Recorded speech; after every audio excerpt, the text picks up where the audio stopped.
Oke, jadi hari ini kita akan melanjutkan pembahasan mengenai GLBB ya. Jadi di GLBB itu ada namanya gerak gantung bebas. Mengenai GLBB. Kemudian ada lagi gerak vertikal ke atas. Nah, kalau sebelumnya kita sudah membahas GLBB yang berbentuk seperti ini. Akan ada sebuah benda, kemudian bergerak, kemudian posisi akhir ya. Nah, bagaimana kalau misalkan dia bergerak dari keadaan seperti ini? Awalnya dia di permukaan, kemudian kita lempar ke atas. Bagaimana seperti ini? Nah, jadi bisa kita buat kalau ini di sumbu horizontal, ini vertikal ya. Bisa kita buat namanya ini gerak vertikal ke atas. Sini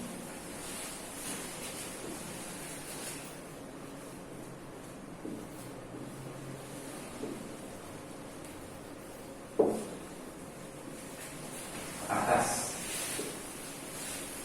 atau ini bisa kita buat gerak vertikal ke atas ya. Ini. Oke, nah yang perlu dipahami di sini, konsep yang harus kalian pahami di sini ya, di bagian percepatan A. Kalau di horizontal kita punya namanya percepatan tangensial ya. Nah, tapi kalau untuk digerak vertikal ke atas, hanya ini diubah menjadi percepatan gravitasi gitu. Dengan catatan ini nilainya negatif, ini negatif ya, negatif. Oke, contohnya seperti ini. Ada sebuah benda, kemudian benda ini kita lempar ke atas ya, ke atas sampai ke titik ini. Nah, oke. Nah, kalau dia tidak punya kecepatan awal untuk benda ini, berarti kecepatan awal dia nggak bisa kita lempar ke atas ya. Berarti harus ada. Jadi kalau misalkan ini benda, dia tidak akan bisa bergerak sendiri ke atas. Tapi harus kita lempar. Berarti dia di sini ada yang namanya P0. Kemudian kita lempar, dia sejauh ini ya. Nah, kita nggak tahu ini sampai mana nanti dia berhentinya. Oke, kita misalkan dia sampai di sini dulu. Ini masih bisa, kemungkinan dia masih sampai ke atas lagi ya. Nah, kemudian kalau kita lihat di sini, ini bisa kita sebut dengan A, ketinggian jaraknya ini. Nah, kalau di GLBB kita punya jarak itu S ya. Tapi kalau di gerak vertikal kita ini punya A. Oke? Nah.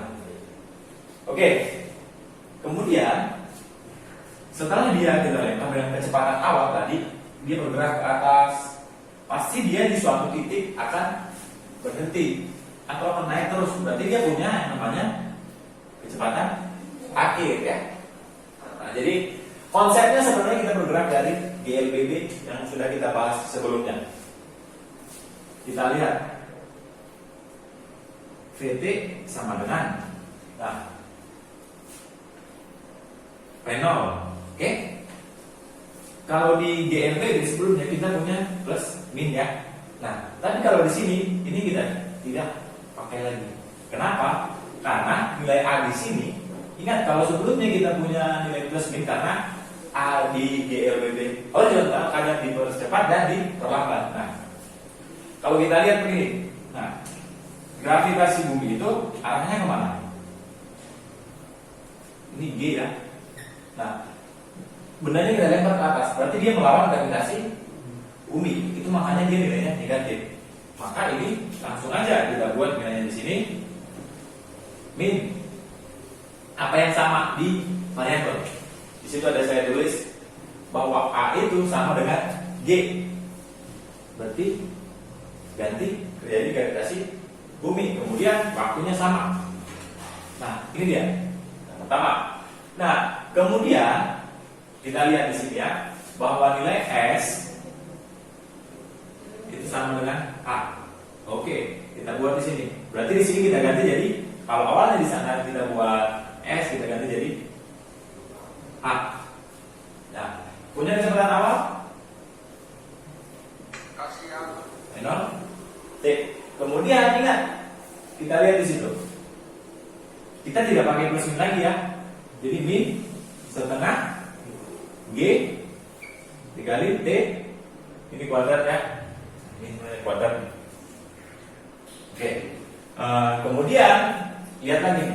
Kita punya lagi satu lagi untuk mencari kecepatan akhir. Nah, kemudian kita buat di sini. Ingat, ini kuadrat ya. PT kuadrat sama dengan V0 kuadrat. Lihat, ada A lagi, berarti dikurang G S sama dengan H.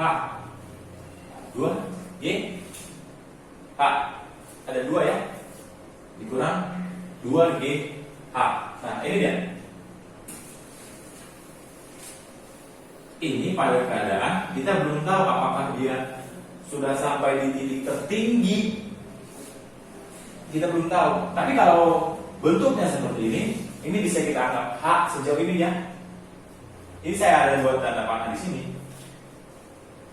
ke atas. Ini artinya kemungkinan dia masih bisa bergerak. Kemungkinan dia masih bisa bergerak ke atas sampai seterusnya, sampai kita nggak tahu berhenti di mana. Sampai nanti dia mungkin kembali lagi ke bawah ya. Nah, oke. Nah, kemudian kalau dia bergerak terus ke atas, nah contohnya kita lempar nih, kita lempar. Nah, kan dia balik lagi ke bawah. Nah, kenapa dia balik lagi ke bawah? Karena kecepatan ketika dia di titik tertinggi namanya, kita buat namanya H maksimum ya.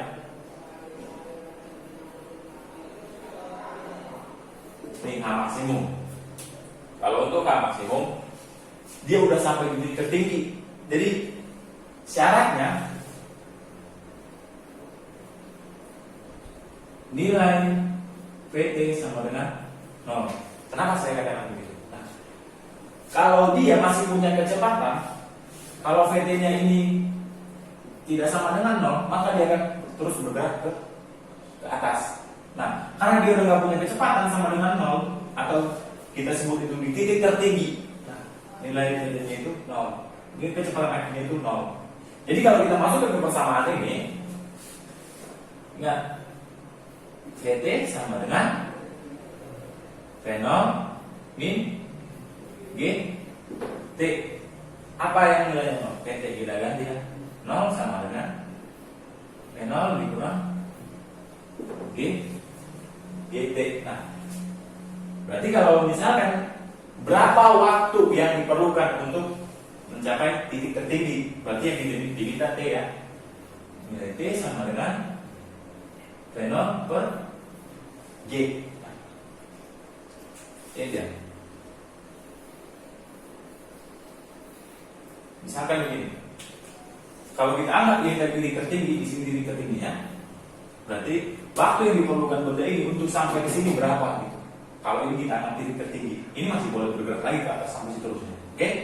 Nah, kemudian tinggi maksimum nih, tinggi maksimumnya itu ini tadi untuk waktu ya. Ini waktu. Saya buat di sini.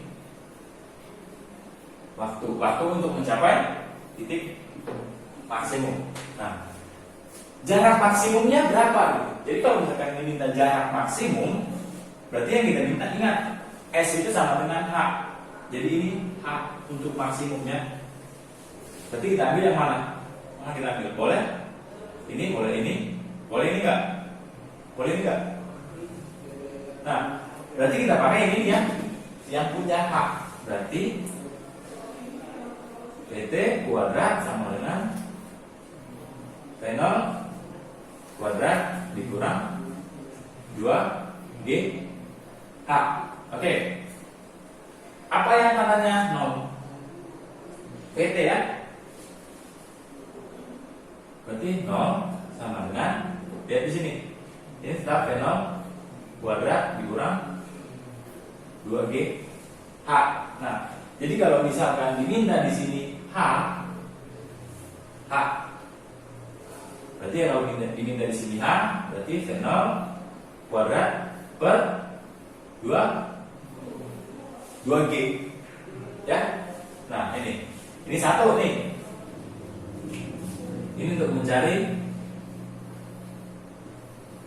A maksimum ya. Nah, ini bisa kita ganti nanti A-nya di sini. Ini kamu buat A maksimum.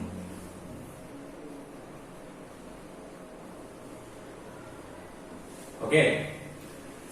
Kemudian kita punya di sini ada untuk mencari nilai H. Oke, nilai H. Ini juga bisa kita pakai persamaan yang kedua. Jadi kalau misalkan untuk nilai H, ini bisa ya menggunakan kemudian nilai H di sini. T0 dikali T dikurang setengah G T kuadrat ya. Nah, kemudian kalau kita lihat di sini, bisa nggak kita pakai? Bisa, tapi nanti di sini, di sini kita itu harus mengganti nilai T yang di sini. Nilai T yang ini kita masukin ke persamaan yang ada di sini. Jadi lebih ribet ya. Jadi biar lebih gampang, ambil nilai yang ini. Mana yang lebih gampang untuk dipahami. Oke? Bisa ya? Nah, kemudian di sini saya buat catatan ya. Catatan.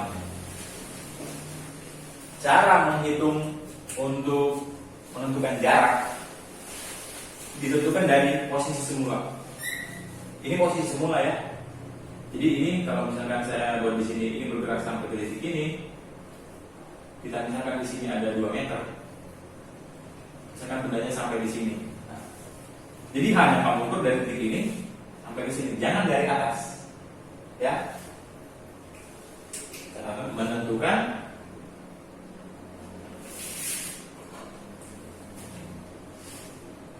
jarak dihitung